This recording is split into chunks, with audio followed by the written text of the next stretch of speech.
Namaku Laras. Umurku 26 tahun. Aku nggak pernah menyangka hidupku bakal berubah sejauh ini. Masa lalu yang kelam masih sering datang dalam mimpi, kadang bikin aku terbangun dengan keringat dingin di tengah malam. Aku pernah jadi LC, Ladies Companion, di sebuah kota besar. Aku nggak bangga. Aku juga nggak pernah benar-benar merasa itu pilihan. Aku cuma terjebak.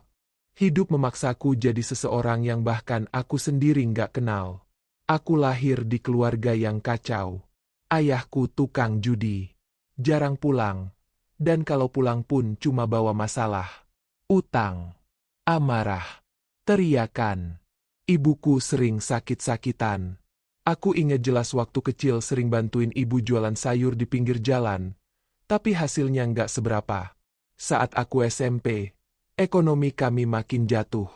Dan waktu aku baru lulus SMA, ibu makin parah sakitnya. Satu-satunya jalan saat itu cuma jadi tulang punggung keluarga. Aku punya adik perempuan yang masih sekolah. Aku nggak mau dia ngerasain hidup seberat yang aku jalanin. Aku coba kerja di warung makan, jaga toko, jadi cleaning service. Tapi gajinya selalu nggak cukup. Aku sempat bingung, putus asa. Sampai akhirnya ada teman lama yang nawarin kerja di lounge malam. Katanya cuma duduk, temenin tamu, senyum. Tanpa aku sadar, dari sekadar temani tamu, aku masuk ke dunia yang lebih dalam. Dunia malam, dengan gemerlap lampu, parfum mahal, dan musik keras, tapi sunyi di dalam hati. Selama beberapa tahun, aku bertahan di situ. Aku kirim uang ke rumah tiap bulan, biayai pengobatan ibu, sekolah adik. Tapi lama-lama aku capek. Aku nggak mau terus jadi orang yang harus pura-pura bahagia di depan orang lain, sementara aku sendiri hancur. Waktu ibu meninggal, aku ngerasa kehilangan arah. Aku tahu hidup ini harus aku ubah. Kalau terus begini, aku nggak tahu akan berakhir di mana. Aku kabur dari kota itu. Aku naik bus malam ke kota kecil di Jawa Tengah. Nggak bawa banyak barang, cuma satu tas ransel dan selembar niat. Aku sewa kamar kos kecil dekat pasar. Aku kerja serabutan, kadang bantu ibu-ibu jualan kue, kadang nyuci baju, kadang bantu di warung nasi. Aku nggak pilih-pilih, yang penting halal. Tapi meskipun aku udah pergi jauh dari masa laluku, aku ngerasa bayangan itu tetap ngikutin aku kemana-mana. Rasanya susah percaya ada orang yang bisa nerima aku apa adanya. Sampai suatu hari, aku dijodohkan. Ya, dijodohkan. Yang ngenalin adalah Bunyai, istri pengasuh pesantren tempat adikku sekarang mondok. Namanya Ustaz Raffi. Umurnya baru 30. Orangnya tenang, santun, dan wajahnya adem banget dilihat. Dia sering isi pengajian, kadang juga jadi pembimbing anak-anak tahfiz. Waktu aku pertama kali ketemu, aku nggak berani lihat matanya. Aku ngerasa kotor. Kayak dia terlalu suci untuk duduk berhadapan sama aku. Tapi Raffi beda. Dia nggak pernah tanya soal masa laluku. Dia cuma bilang, "Laras, aku nggak cari istri yang sempurna. Aku cari istri yang mau sama-sama belajar." Aku masih pikir itu cuma basa-basi. Mungkin dia belum tahu siapa aku. Tapi ternyata, dia tahu. Bahkan sebelum kami ngobrol panjang, dia udah tahu semuanya. Dan dia tetap bilang ingin serius. Aku masih ingat hari dia datang ke kos-kosan bawa orang tuanya. Nggak ada acara mewah. Cuma duduk lesehan, ngopi, ngobrol. Lalu dengan santai dia bilang ke orang tuaku, "Insya Allah, saya siap jadi suami Laras." Waktu itu, hatiku rasanya campur aduk. Antara takut, terharu, bingung, dan nggak percaya. Aku pikir, ini pasti mimpi. Atau mungkin, ujian baru yang lebih besar dari masa lalu. Tapi aku terima lamarannya. Bukan karena aku yakin semuanya akan baik-baik saja. Tapi karena untuk pertama kalinya, aku merasa diberi kesempatan untuk hidup sebagai orang baru. Pernikahan kami sederhana. Diadakan di musola kecil pesantren tempat adikku mondok. Hanya ada keluarga terdekat, para santri, dan beberapa sahabat Ustaz Raffi. Aku mengenakan kebaya putih sederhana, tanpa riasan tebal, tanpa gaun besar, apalagi pesta mewah. Tapi jujur, aku belum pernah merasa secantik itu. Entah karena kebaya, atau karena senyuman Raffi yang tulus saat menatapku di hadapan penghulu. Kami resmi suami istri. Aku masih nggak percaya saat semua tamu pulang dan aku duduk di kamar kecil kami, kamar pengantin, berdua dengannya. Raffi duduk di kursi, sedangkan aku duduk di pinggir ranjang. Suasana hening. Gugup banget. Ini bukan pertama kalinya aku berada di kamar dengan laki-laki. Tapi kali ini beda. Aku benar-benar merasa telanjang. Bukan secara fisik, tapi batin. Aku nggak tahu harus mulai dari mana. Haruskah aku bicara soal masa laluku? Haruskah aku jujur kalau aku takut? Takut ditolak meski statusku kini istri sah? Tiba-tiba, Raffi bicara. Laras, kamu tahu, aku udah dengar banyak hal tentang kamu. Dari teman-teman, dari orang luar, dari yang cuma suka bisik-bisik. Aku menunduk. Rasanya jantungku turun ke perut. Tapi aku nggak tertarik dengar omongan orang. Lanjutnya, aku cuma pengen tahu kamu hari ini, dan kamu besok. Aku menahan napas. Air mataku mulai menggenang. Aku nggak nikahi kamu buat buru-buru jadi suami dalam artian duniawi. Aku nikahi kamu karena aku pengin kita sama-sama sembuh. Dari masa lalu kita. Dari luka. Dari rasa takut. Dia berdiri, mengambil air wudhu, lalu balik lagi dan menatapku. Aku akan tidur di lantai malam ini. Laras. Bukan karena aku nggak cinta. Tapi karena aku tahu, cinta itu juga butuh waktu. Dan benar.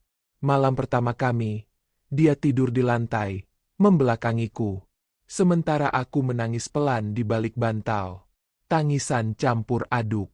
Bukan karena sedih. Tapi karena untuk pertama kalinya, seorang laki-laki nggak melihatku sebagai benda. Tapi sebagai manusia. Hari-hari berlalu. Pagi hari, Raffi biasa bangunin aku pelan. Ngajak salat subuh bareng. Kadang dia bantu aku masak. Walau hasil masakannya aneh. Tapi selalu bikin aku ketawa. Dia nggak pernah menuntut macam-macam. Nggak pernah menyinggung soal malam pertama yang tak jadi. Nggak pernah sentuh aku lebih dari sekadar genggaman tangan ringan saat keluar rumah bareng. Tapi justru karena itu, hatiku makin bergejolak. Aku mulai ngerasa bingung. Apa dia nggak tertarik? Apa dia jijik sama aku? Apa dia cuma menikahiku karena rasa kasihan? Suatu malam, saat dia selesai mengaji di beranda, aku beranikan diri bicara. Mas Raffi, boleh tanya sesuatu? Dia menoleh dan tersenyum. Tentu, Laras. Apa kamu nyesel nikahin aku? Dia diam sebentar. Menatap mataku dalam-dalam. Kalau aku nyesel, aku nggak akan mengucap ijab kabul di depan saksi. Aku nggak akan jadi imammu sekarang. Tapi, kamu nggak pernah menyentuhku. Bahkan sejak malam pertama, kataku lirih, hampir tak terdengar. Dia menarik napas panjang. Aku tahu, kamu pasti ngerasa aku dingin. Tapi bukan karena aku nggak mau.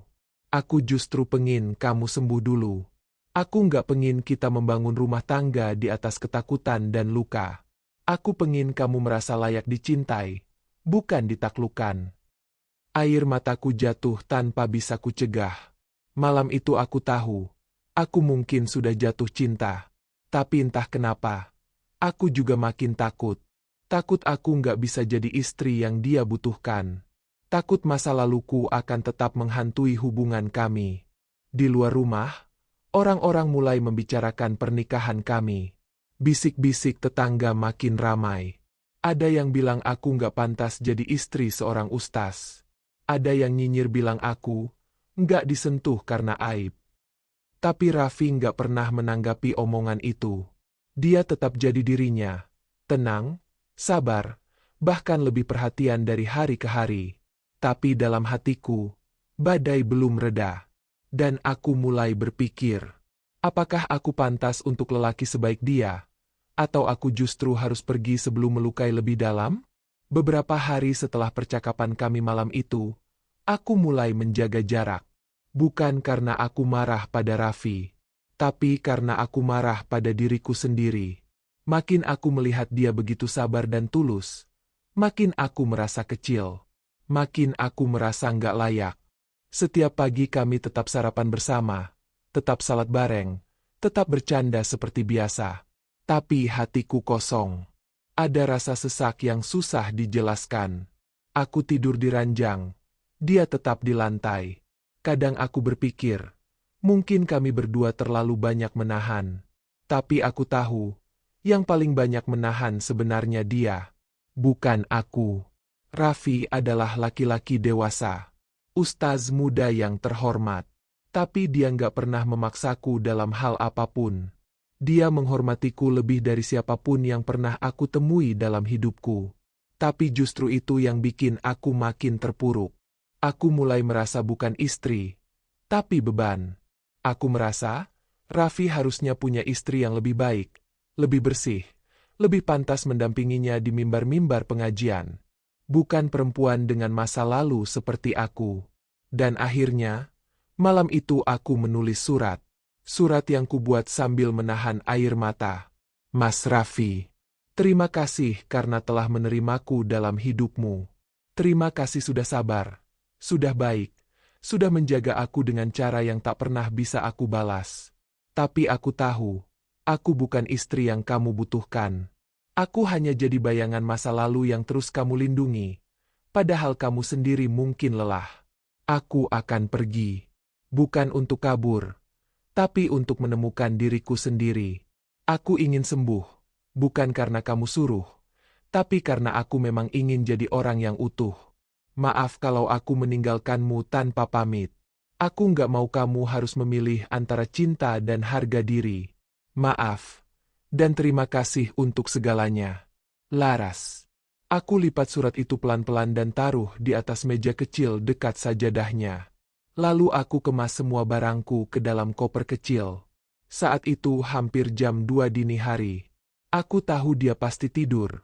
Dan seperti biasa, nggak akan bangun kalau bukan adzan subuh. Aku keluar rumah. Di jalan kecil menuju terminal, aku terus menahan air mata. Tapi di dalam hati aku yakin, ini bukan kepergian untuk selamanya. Ini kepergian untuk memperbaiki diriku. Supaya kalau suatu hari aku kembali, aku nggak lagi jadi Laras yang dulu, tapi Laras yang baru, yang bisa berdiri di samping Raffi tanpa rasa malu. Aku menyewa kamar kontrakan kecil di kota seberang. Aku kerja sebagai penjahit rumahan. Awalnya berat, uang pas-pasan. Tapi aku belajar. Aku mulai hafal waktu-waktu salat, mulai sering ikut pengajian ibu-ibu, mulai bicara lebih sopan dan berpakaian lebih tertutup. Bukan karena paksaan, tapi karena hati ini akhirnya menemukan ketenangan yang dulu selalu kucari di tempat yang salah. Tiap malam aku masih sering baca surat dari Raffi, yang pernah dia tulis di hari pernikahan kami dan selipkan di dalam buku doa. Isinya cuma satu kalimat. Aku nggak butuh istri sempurna. Aku butuh teman hidup yang mau tumbuh bareng. Dan tiap kali aku baca itu, air mataku jatuh. 2 bulan berlalu. Sore itu, aku sedang menyetrika baju pesanan tetangga, ketika ada yang ketuk pintu. Aku buka pelan. Dan di depan pintu itu, berdiri dia, Raffi. Dengan gamis putih, tas kecil di tangan, dan mata yang basah. Aku terdiam. Aku nggak tahu harus ngapain. Dia senyum kecil. Kamu sehat, Laras? Aku mengangguk. Bibirku gemetar. Aku kesini bukan buat maksa kamu pulang, tapi buat bilang, aku rindu, katanya pelan. Aku terisak. Kenapa kamu datang? Padahal aku ninggalin kamu. Dia melangkah pelan, mendekat, karena kamu nggak pernah benar-benar pergi dari hatiku. Mas, aku takut. Takut aku nggak bisa jadi istri yang kamu butuhkan. Dia menghela napas dalam. Laras, aku tahu kamu belum sembuh. Tapi aku juga belum sempurna. Kita ini manusia. Aku jaga jarak bukan karena aku jijik, tapi karena aku nggak mau menyentuhmu sebelum kamu benar-benar percaya bahwa kamu layak dicintai. Aku menangis. Bukan karena sedih, tapi karena untuk pertama kalinya dalam hidupku, ada seseorang yang mencintaiku, tanpa syarat. Aku pulang bersama Raffi hari itu. Perjalanan ke rumah kami terasa jauh lebih pendek dari sebelumnya. Di dalam mobil, dia banyak diam. Aku juga. Tapi keheningan itu bukan karena canggung, lebih karena hati kami masing-masing sedang penuh. Aku tahu Raffi menahan banyak hal, dan aku juga mencoba menenangkan diriku sendiri. Saat kami tiba, rumah itu tak berubah sedikit pun. Pintu masih berderit pelan saat dibuka. Sprei di kamar kami masih rapi seperti terakhir kali kutinggalkan. Bahkan jilbabku yang terakhir kugantung di belakang pintu masih tergantung di situ. "Selamat datang pulang, Laras," katanya pelan. Aku hanya mengangguk, menahan tangis. Beberapa hari setelah aku pulang, Raffi mulai bersikap sedikit berbeda. Bukan lebih romantis, tapi lebih dekat. Dia nggak lagi tidur di lantai. Dia pindah ke kasur, tapi masih menjaga batas. Kadang cuma duduk di ujung ranjang, baca buku, lalu tidur menghadap tembok. Tapi kehangatan itu terasa. Sikapnya tenang, sabar, dan lembut. Kami mulai ngobrol lebih banyak tentang masa depan, tentang rencana punya usaha kecil, tentang impian punya anak, tentang hal-hal sederhana yang dulu nggak pernah aku bayangkan bisa aku bicarakan bersama suami. Bukan karena aku belum pernah jadi istri secara hukum, tapi karena sebelumnya, aku belum pernah benar-benar merasa menjadi istri. Namun, seperti biasa, dunia luar tak pernah diam. Aku mulai dengar bisik-bisik tetangga lagi. Katanya aku pernah kerja di tempat malam. Katanya aku cuma numpang nama baik Raffi. Katanya aku bawa aib ke keluarga pesantren. Bahkan ada yang bilang, Ustaz Raffi kasihan banget, istrinya masa lalu kelam begitu. Pantas aja nggak disentuh. Sakit. Sakit sekali. Aku berusaha nggak peduli. Tapi lama-lama hatiku lelah. Aku capek harus menahan diri dari menjawab. Aku juga manusia. Sampai suatu hari, aku dengar dari Bunyai kalau ada santri putri yang mulai risih tinggal di pesantren karena mereka tahu masa laluku. Banyak orang tua yang khawatir, katanya, dengan suara hati-hati. Kami nggak ikut campur. Laras. Tapi kalau kamu mau bicara di pengajian ibu-ibu minggu depan, mungkin itu bisa bantu meredam. Aku kaget. Bicara? Di depan orang-orang yang membenciku? Tapi malam itu, aku bilang ke Raffi, aku akan bicara. Bukan buat bela diri, tapi buat jujur. Dia tersenyum. Aku bangga sama kamu. Hari pengajian itu datang. Aku duduk di depan, menggenggam kertas berisi poin-poin yang sudah kusiapkan. Tangan gemetar. Mata semua orang tertuju padaku. Ada yang sinis.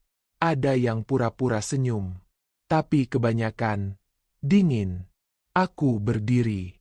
Assalamualaikum warahmatullahi wabarakatuh. Nama saya Laras. Saya istri Ustaz Raffi.